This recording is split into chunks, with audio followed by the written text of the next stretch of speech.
This survivor here is from housing. She's a young mother of one who owned a restaurant and whose life was filled with aspirations and dreams for a better tomorrow until she became a victim of the horrors of sexual violence in Tigray during its occupation by Allied forces. Hiwot left her home and went to her parents' house, attempting to get away from atrocities in her area. However, her parents' place was far from being safe.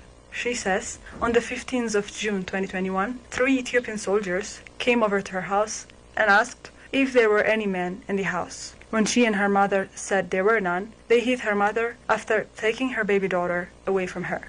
They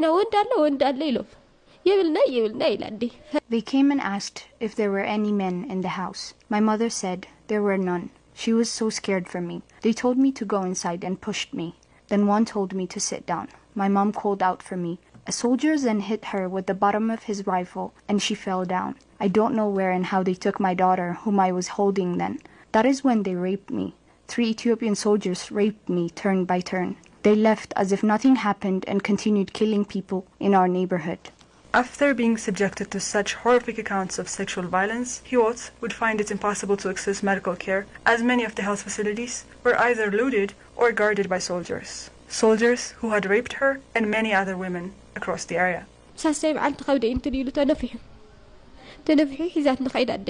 days later, my stomach was swollen. My mother was so worried and she tried to take me to a health facility. Soldiers were everywhere, but my mother took me anyway, saying that she doesn't care even if they killed us. There was nowhere she could have taken me, but there were some volunteers who were there to treat children. They were supposed to treat children only, but my mother helped them understand my situation and they were able to give me some medication. Her agony doesn't end here. Despite her trauma, she managed to make it to Mekelle, where she thought was safe. But Mekelle too wasn't so safe after all. Another Ethiopian soldier would rape her yet again.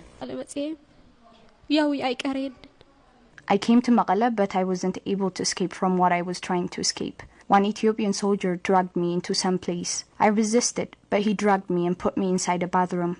I chose Des over him raping me, so I resisted him very hard. I struggled a lot, but at the end, he pushed me and I fell so hard into what I believe was a stone. A nail on the ground injured me as well. I lost consciousness and then he raped me. I knew so because I found my underwear elsewhere. Having been terribly traumatized by what happened to her, Hiwot is found in a horrible mental crisis now. Loud noises remind her of the horrors she went through, and she finds herself back in the memories she worked so hard to forget. She says she wants to get psychological and physical treatments, but her having no money made it difficult for it to come true. I can't stand or sit for long. I have to lay down. I have tried to get treatment, but how can I? I have no money. I have no one to ask as well, since I fear that they might hate me if I told them what happened to me. Hiwot lives with the hope that one day the perpetrators of such horrific violence will be brought to justice. But for Hiwot and many survivors in Tigray, justice is far from being served, as the Ethiopian government continues to close off Tigray while the international community watches idly by.